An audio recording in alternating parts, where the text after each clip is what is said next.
नमस्कार, मैं प्रीति सिंह आज आपके सामने व्याकरण का एक विषय लेके प्रस्तुत हुई हूँ।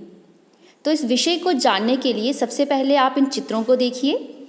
पहले चित्र में एक लड़की झूला झूल रही है, दूसरे चित्र में एक लड़का तितलियाँ पकड़ रहा है।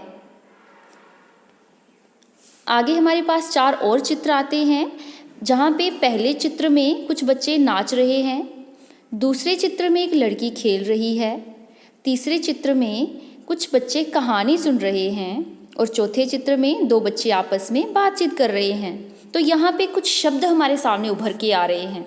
हमारे सामने शब्द उभर के आ रहे हैं नाचना, खेलना, सुनना और बोलना। तो इन शब्दों से हमें क्या पता चल रहा है? यानी किसी काम का करना या होना। अर्थात इन शब्दों के माध्यम से हमें ये बोध हो रहा है कि कोई ना कोई काम हो रहा है। आगे आपको एक और चित्र दिखाते हैं। इस चित्र में आप क्या देखते हैं कि हर बच्चा कोई ना कोई काम कर रहा है। कुछ बच्चे यहाँ पे खेल रहे हैं, कोई पुस्तक पढ़ रहा है, कोई चित्र बना रहा है, कोई झूला झूल रहा है, कोई दूरबीन से कहीं देख रहा है। यानी कि हर बच्चा कोई ना कोई काम कर रहा है। तो बच्चों, आप समझे कि आज का हमारा विषय क्या है? आज का हमारा विषय है क्रिया। यानी कि हमें ये पता चल रहा है कि कोई ना कोई काम हो रहा है। तो किसी काम के करने या होने को क्रिया कहते हैं। तो हमारे विषय की तरफ हम आगे बढ़ते हैं। क्रिया किसे कहते हैं? वर्तमान में होने वाले काम या फिर भूतकाल में हो चुके कामों का बोध कराने वाले शब्दों को ही क्रिया कहा जाता है। जैसे आप यहाँ पे कुछ वाक्य देख सकते हैं। राजीव अच्छा खेलता है। खेलता है यहाँ पे क्रिया है। सीमा रोज स्कूल जाती है। जाती है यहाँ पे क्रिया है। मीरा ने अच्छा गाना गाया था। गाया था यहाँ पे क्रिया है। कबूतर उड़ता है, तो उड़ना यहाँ पे क्रिया है। यानी कि यहाँ पे हमें इन शब्दों से ये पता चल रहा है कि कोई काम हो रहा है। 5वें वाक्य में हम देखते हैं सभी बच्चे पढ़ रहे हैं, तो पढ़ना भी क्रिया है। अब हम देखते हैं क से क्रिया परिचय। क्रिया की परिभाषा। जिस शब्द या शब्द समूह से किसी काम का करना या होना पाया जाए उसे क्रिया कहते हैं। तो बच्चों, जैसे कि आप सबने देखा कि जिस शब्द से या जिस शब्द समूह से किसी काम के करने या होने का हमें पता चलता है, तो हम उन शब्दों को या उन शब्द समूहों को क्या कहते हैं? उन शब्द समूहों को क्रिया कहते हैं। आगे आप क्रिया के उदाहरण देखेंगे कुछ। पहला वाक्य है राम पुस्तक पढ़ता है। यहाँ पे पढ़ता है क्रिया है। सीता खाना पका रही है। पका रही है यहाँ पे क्रिया है। बच्चे क्रिकेट खेल रहे हैं, तो यहाँ पे क्रिया कौन सी हुई? खेल रहे हैं। तुम घर जाओ, यहाँ पे जाना क्रिया है। वह चित्र बनाएगा। बनाएगा यहाँ पे क्रिया है। तो बच्चों, आपने देखा कि यहाँ पे हर वाक्य के अंत में क्रिया लग रही है। अगर आपने ध्यान से देखा होगा तो यहाँ पे रेखांकित शब्द जो हैं वो क्रिया हैं। और अगर आपने एक और बात ध्यान से देखी होगी कि यहाँ पे हर वाक्य के अंत में क्रिया आ रही है, तो यहाँ से हम ये समझ सकते हैं कि क्रिया जो है, क्रिया शब्द जो हैं वो वाक्य के अंत में लगते हैं। क्रिया के भेद। कर्म, प्रयोग तथा संरचना के आधार पर क्रिया के भेद किए जाते हैं। तो आइए हम क्रिया के भेद देखते हैं। यानी कि कर्म के आधार पर क्रिया के भेद, संरचना के आधार पर क्रिया के भेद और काल के आधार पर क्रिया के भेद। तो हमारा विषय है कर्म के आधार पर क्रिया के भेद। क से कर्म के आधार पर क्रिया के भेद। तो चलिए कर्म के आधार पर क्रिया के भेद देखते हैं कि कितने होते हैं। कर्म के आधार पर क्रिया के 2 भेद होते हैं, सकर्मक क्रिया और अकर्मक क्रिया। तो अब हम अकर्मक क्रिया और सकर्मक क्रिया क्या होती है इसके बारे में जानेंगे। सबसे पहले अकर्मक क्रिया। अ का अर्थ होता है बिना यानी कि रहित, और कर्म होता है काम, यानी कि बिना कर्म के जो क्रिया होती है उसको हम अकर्मक क्रिया कहते हैं। अकर्मक क्रिया में कर्म नहीं होता, इसी कारण इसे अकर्मक अर्थात बिना कर्म की क्रिया कहा जाता है। आपको अकर्मक क्रिया के कुछ उदाहरण बताते हैं। जैसे मैं खाता हूँ, खाता हूँ तो क्रिया है, पर क्या खाता हूँ यहाँ पे कर्म नहीं बताया गया है। दूसरा वाक्य है मैं खेलता हूँ, तो यहाँ पे खेलना तो क्रिया है, पर मैं क्या खेलता हूँ यानी कि कर्म यहाँ पे नहीं दर्शाया गया है। तो बच्चों आप समझे होंगे कि जिन वाक्यों में क्रिया तो होती है लेकिन कर्म नहीं होता, बिना कर्म की क्रिया जो होती है उसको हम अकर्मक क्रिया कहते हैं। तो चलिए अभी हम दूसरे भेद की तरफ चलते हैं, सकर्मक क्रिया।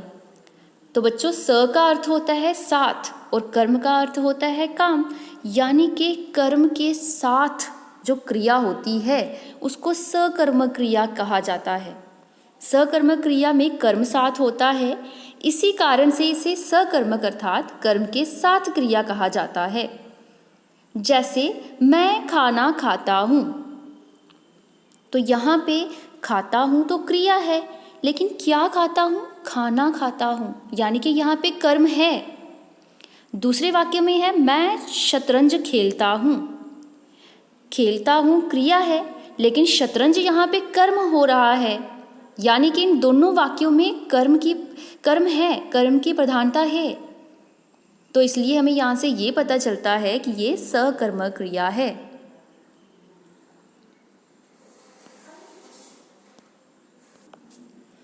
सकर्मक क्रिया की पहचान।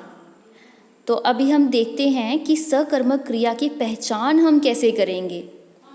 तो वाक्य में प्रयुक्त क्रिया शब्द से पहले क्या, किसे अथवा किसको शब्द लगा के अगर हमें उत्तर मिल जाता है तो वहाँ पे सकर्मक क्रिया का भेद होता है। जैसे मनीषा खाना पकाती है, तो क्रिया से पहले अगर हम क्या लगा के इसका उत्तर देखें तो मनीषा क्या पकाती है, तो हमें उत्तर मिल रहा है खाना पकाती है। तो इसका मतलब क्या हुआ कि जब क्या, किसे या अथवा किसको शब्द लगा के हमें उत्तर मिल जाता है तो वहाँ पे सकर्मक क्रिया होती है।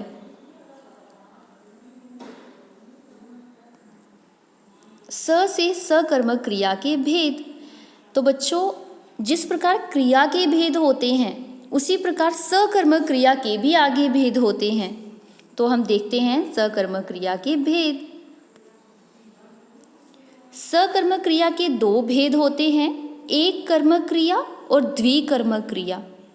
तो हम देखते हैं एक कर्मक क्रिया क्या होती है। जिन वाक्यों में क्रिया में एक कर्म होता है उसे एक कर्मक क्रिया कहते हैं। यहाँ पे आप देख सकते हैं वाक्य लिखा है आदित्य चित्र बना रहा है। बना रहा है तो क्रिया हो गई, क्या बना रहा है, चित्र बना रहा है।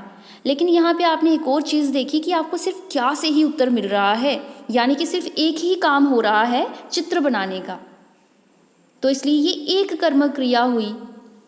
दूसरे वाक्य में लिखा है नेहा गाना गा रही है। गा रही है क्रिया हुई, लेकिन कर्म क्या हो रहा है, गाना गाने का, और एक ही कर्म हो रहा है, तो इसलिए ये एक कर्मक क्रिया हुई। तो जहाँ भी जिन भी वाक्यों में हमें सिर्फ एक कर्म मिलेगा तो वो एक कर्मक क्रिया होगी। तो अब हम दूसरे भेद की तरफ चलते हैं, द्विकर्मक क्रिया। जिन वाक्यों में क्रिया के दो कर्म होते हैं उसे द्विकर्मक क्रिया कहते हैं। जैसे आप इन वाक्यों को देख सकते हैं, माता ने बच्चों को खाना खिलाया। तो यहाँ पे हमें दो कर्म मिल रहे हैं, बच्चों को और खाना। किस प्रकार मिल रहे हैं, खिलाया तो क्रिया हो गई, माता ने बच्चों को क्या खिलाया, खाना खिलाया, हमें क्या से उत्तर मिल गया। तो दूसरा अगर हम ऐसा प्रश्न करते हैं कि माता ने किसको खाना खिलाया, बच्चों को, यानी कि क्या और किसको से हमें उत्तर मिल रहा है, यानी कि दो क्रिया यहाँ पे हो रही हैं, तो इसलिए ये द्विकर्मक क्रिया है। अब दूसरे वाक्य में देखेंगे, राम शाम को पुस्तक पढ़ा रहा है। पढ़ा रहा है तो यहाँ पे क्रिया हुई, लेकिन किसको पढ़ा रहा है? शाम को। क्या पढ़ा रहा है? पुस्तक।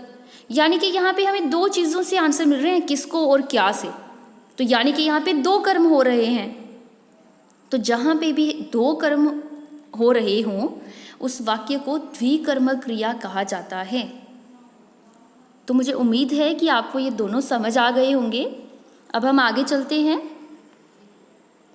क्रिया अभ्यास की तरफ। यहाँ पे आपको कुछ वाक्य दिए गए हैं जिनको आप पहचान सकते हैं कि ये सकर्मक क्रिया है या अकर्मक क्रिया है। तो पहला वाक्य है, विभा गा रही है। गा रही है तो यहाँ पे क्रिया है, लेकिन क्या गा रही है ये नहीं बताया हुआ है, तो इसका मतलब ये अकर्मक क्रिया है क्योंकि इसमें कर्म है ही नहीं। दूसरा वाक्य है, वह रात भर जागता रहा। जागता रहा तो क्रिया है, पर वह क्या जागता रहा, वह किसको जागता रहा, इसका कोई उत्तर नहीं मिल रहा, तो इसका मतलब ये भी अकर्मक क्रिया है। तीसरा वाक्य देखते हैं, सेवक एक आवश्यक पत्र लाया। पत्र लाया तो क्रिया है, लेकिन सेवक क्या लाया? पत्र लाया। तो यहाँ पे हमें कर्म भी पता चल रहा है, तो इसका मतलब ये कौन सी क्रिया है? इसमें कर्म मौजूद है, तो इसलिए ये सकर्मक क्रिया है। चौथा वाक्य है, घड़े में पानी भर गया। भर गया क्रिया है, लेकिन किस में पानी भर गया? घड़े में। इसका मतलब यहाँ पे हमें कर्म बताया जा रहा है, तो जहाँ पे कर्म की प्रधानता होगी वहाँ पे सकर्मक क्रिया होगी। पांचवा वाक्य है, उसने प्रथम पुरस्कार जीता। उसने क्या जीता? प्रथम पुरस्कार, यानी कि हमें कर्म पता चल रहा है। छठा वाक्य है, वे क्यों रो रहा है। रो रहा है क्रिया है, लेकिन अगर हम इस क्रिया से पहले क्या और किसको लगाते हैं तो क्या हमें उत्तर मिल रहा है? वह क्या रो रहा है, वे किसको रो रहा है, ऐसा तो कोई कुछ भी इसका उत्तर नहीं मिल रहा, तो यानी कि यहाँ पे कर्म नहीं हो रहा कुछ भी, तो इसलिए यहाँ पे अकर्मक क्रिया है। तो उसने जेब से बटुआ निकाला। उसने कहाँ से बटुआ निकाला? उसने जेब से क्या निकाला? बटुआ। तो यानी कि यहाँ पे कर्म है, बटुआ निकाला। आठवां है, वह बहुत सुविधा से बैठा था। बैठा था क्रिया है, लेकिन वो क्या बैठा था, वो किसको बैठा था, इससे कोई उत्तर नहीं मिल रहा, तो यानी कि ये अकर्मक क्रिया है। फिर है, श्री राम ने धनुष्वान उठाया। श्री राम ने क्या उठाया? धनुष्वान, यानी कि कर्म हो रहा है, तो ये सकर्मक क्रिया है। तो बच्चों, मुझे उम्मीद है कि आपको सकर्मक क्रिया और अकर्मक क्रिया में भेद करना आ गया होगा। आगे है कुछ करने को। आपको यहाँ पे कुछ चित्र दिए हैं, आप ये बताएंगे कि इन चित्र में क्या क्रिया हो रही है, इन चित्रों में क्या क्रिया हो रही है। क्रिया शब्द आपने लिखने हैं, फिर आपने बताना है अकर्मक और सकर्मक क्रिया में आपने क्या अंतर पाया, आपको क्या अंतर दिखा अकर्मक और सकर्मक क्रिया में। इसी के साथ मैं अपनी वाणी को विराम देती हूँ। धन्यवाद।